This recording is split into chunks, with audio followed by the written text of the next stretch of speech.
Hey, Judith. I overheard something about you going on a trip.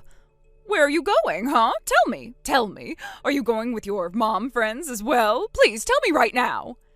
Good evening, Tiff. Are you talking about what we were discussing at the kindergarten bus stop?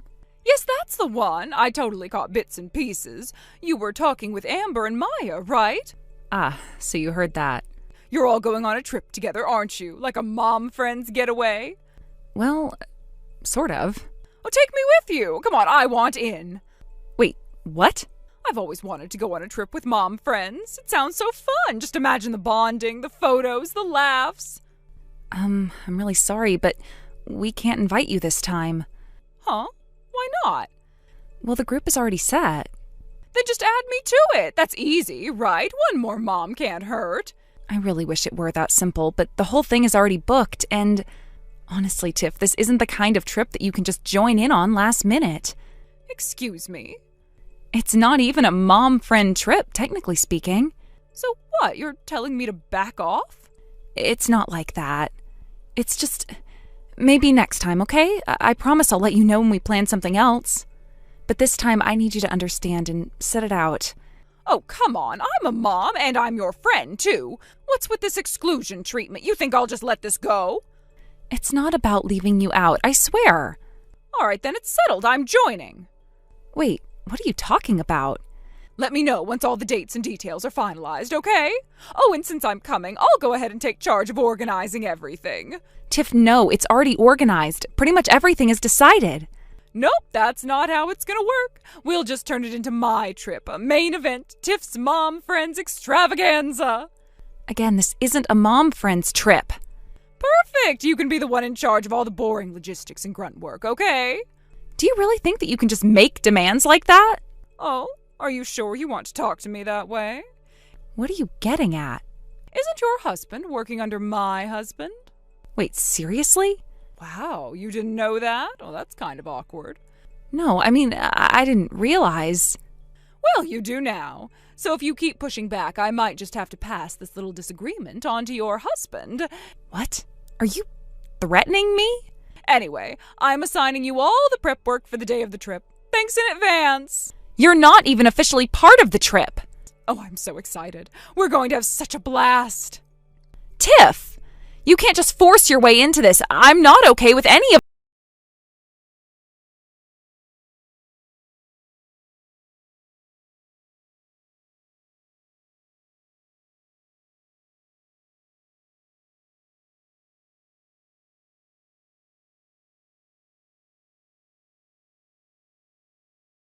Why are you apologizing? It's about that thing we talked about the other day, the warning about Tiff. Right. What about it? Well, I just found out that my kid accidentally told Tiff's kid about our trip. You know, the dates, the inn, the whole thing. What? Apparently, while they were playing, Tiff's son snatched away one of his favorite toys and told him, "I'll only give it back if you tell me where your mom's going. If you don't, I'll use my super punch on you." So he told him. He didn't really have a choice. Oh my God. That kid's been getting more aggressive lately. Even the other kids at school have been avoiding him. But honestly, let's be real. This was Tiff's doing. No way her kid came up with this idea on his own. I thought the same. I mean, I've heard other moms mention similar things happening. Unbelievable. What kind of mother uses her own child as an informant? I'm seriously so sorry. I didn't think anything like this would happen. No, don't apologize. This isn't your fault. But now we've got a bit of a problem on our hands. Yeah, I was hoping this wouldn't turn into a thing, but with Tiff, you just never know. She's done this kind of thing before, hasn't she? Oh, yeah. A while back, she tried to crash a neighbor's family trip. Just invited herself without asking. Total mess. No way. Are you serious? Yeah, the neighbor's family had to cancel their trip last minute because the husband got sick, but Tiff didn't get the memo. She and her whole family went all the way to the destination anyway, and when they found out the inn was canceled, she went ballistic. What? Yep, she accused them of lying, demanded they cover her travel costs, screamed at them in the hotel lobby, saying, "You tricked us." It was this huge public meltdown. Ugh, that sounds like classic Tiff. She's got this clingy, entitled personality that just won't quit.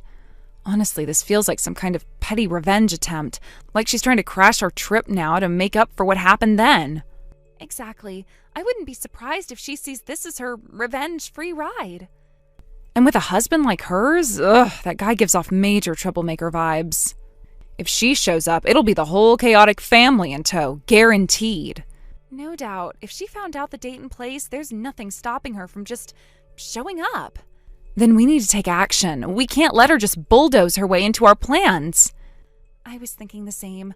Maybe we should get Hiro involved too. She's good at handling people like Tiff. Definitely. Hiro has a way of shutting down nonsense without making a scene. We need her on our side. All right, I'll give Maya a call too. The three of us should meet later and come up with a plan. Sounds good. And hey, stop apologizing. Seriously. I feel bad though. If my son hadn't said anything. Don't blame yourself. Honestly, the real issue is that we weren't more careful. I'm the one who brought up the trip at the bus stop in the first place. I should have known better, especially with someone like Tiff always lurking around. Still, I should have reminded my kid not to talk about it. They're kids. They're not spies. And it's not like your son just spilled it on purpose. He was being threatened. That's not on him. Thanks, Judith. I was kind of freaking out about this. I didn't know how you'd react. You did the right thing by telling me. That's what matters. We'll handle it. Let's regroup later and come up with something solid. Okay, I'll message Maya now and get back to you. Perfect. See you later then. All right, thanks again, and sorry. Stop it with the apologies already. Let's focus on not letting Tiff hijack our trip. We've earned this break. We're not giving it up without a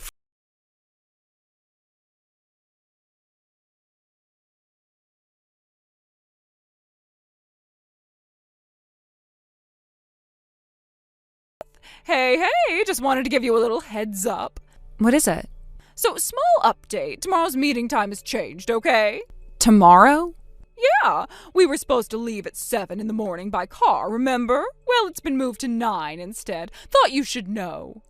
What are you even talking about? Alrighty then, that's all from me. See you tomorrow!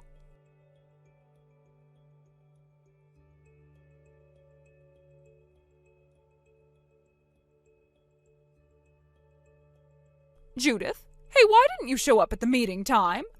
Good morning. What are you talking about? You know exactly what I'm talking about. The meeting time was 7 a.m., right? How could you mess that up and not show up? It is a bit ridiculous. And by the way, Amber and Maya aren't even here either. So I had no choice but to invite my relatives instead. You and your group don't need to come anymore. Huh? I had to scramble to get another car ready for the trip because of all this. Do you have any idea how much of a hassle it was? And guess what? You're going to pay for your share of the gas and transportation costs. So get ready for that. Wait, are you talking about how you changed it to 9 a.m. yesterday? Oh, no. After that conversation, I switched it right back to the original time. I thought I told you. Oh, it's kind of funny. I'm pretty sure I called you about it. So now, since you didn't show up on time, it's your fault, right? And now this trip is just going to be me, my family, and my...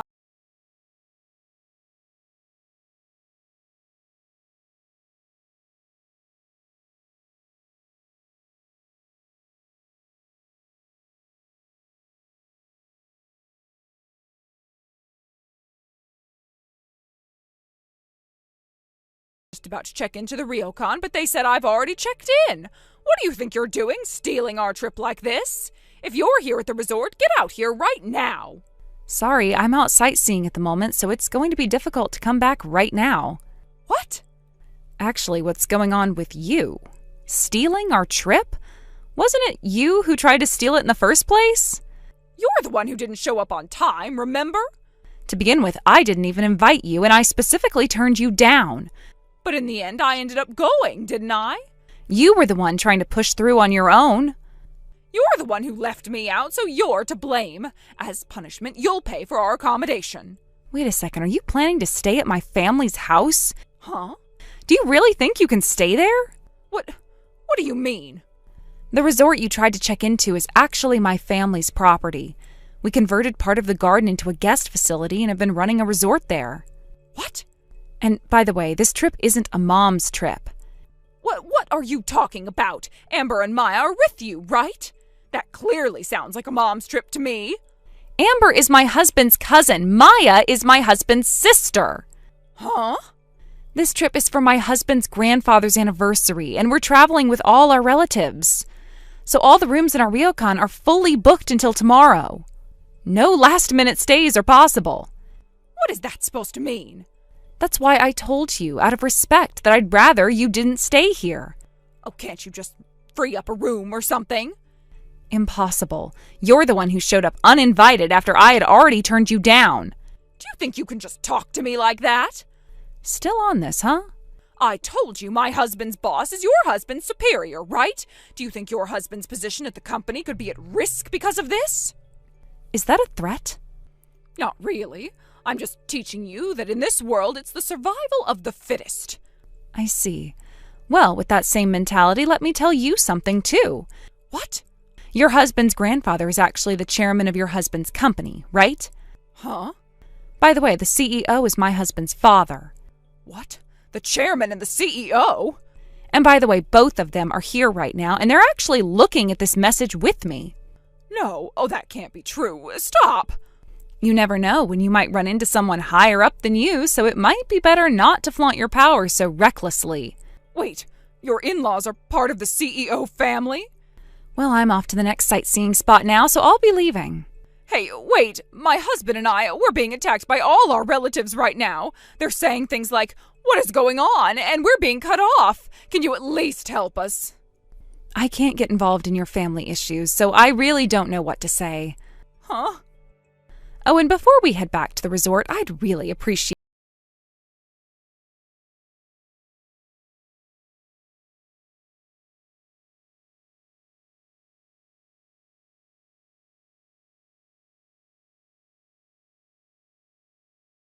in-laws are connected to my friend's husband's employer. It doesn't mean that we could use his position or influence in any way to resolve the situation.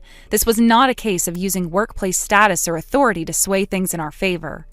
Later on, the husband was summoned and given a strict warning, but that was all. It wasn't anything extreme or threatening, just a stern reminder about boundaries and what was considered acceptable. That was the extent of the intervention from his side.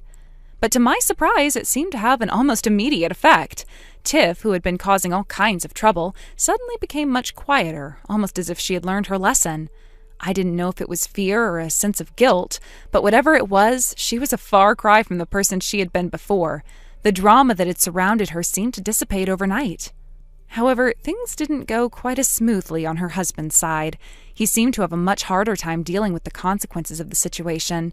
His pride, or maybe his stubbornness, couldn't handle the idea of having been reprimanded in such a manner.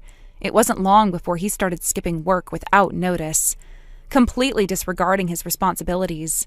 His behavior got progressively worse, and it wasn't just the missed days that became an issue. Soon, several serious internal compliance violations came to light. Things that had been hidden for far too long, and once they were discovered, it didn't take long for the company to take action.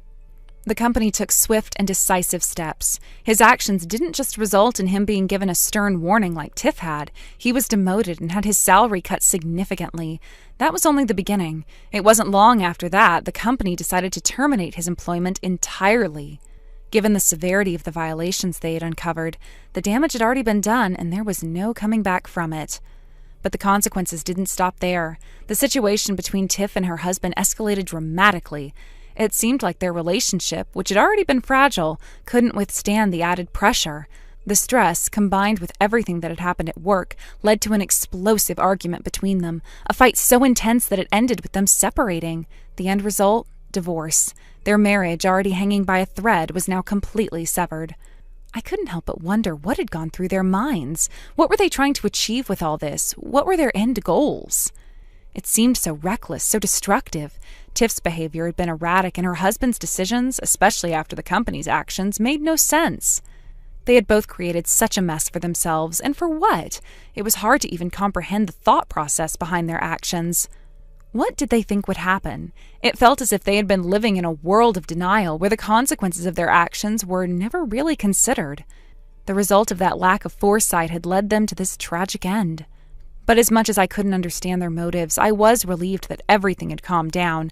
Finally, the chaos that had been swirling around them was over, and I could breathe again. It was strange to feel relieved after witnessing such a collapse of a marriage and career, but at the same time, there was a sense of peace that came with it. They had created this mess themselves, and now they were left to pick up the pieces. No one to blame but themselves. For me, it was just a quiet ending to a situation that had caused so much upheaval. I know this sounds harsh, but there was a part of me that couldn't help but feel satisfied by the way things turned out. Not in a vindictive way, but in a way that felt like justice had been served. Their actions had consequences, and those consequences had been severe. Perhaps that was the wake-up call they needed. Perhaps after all of this, they would learn to think before they acted. But honestly, it was harsh to imagine them ever truly learning their mistakes. The way they had behaved showed a pattern of irresponsibility, and I wasn't sure they could break free from that cycle. Thank you for watching and listening. We hope you enjoyed the video. Don't forget to like this video and subscribe. Also, feel free to leave a comment about what you thought of the story. We look forward to seeing you at the next story.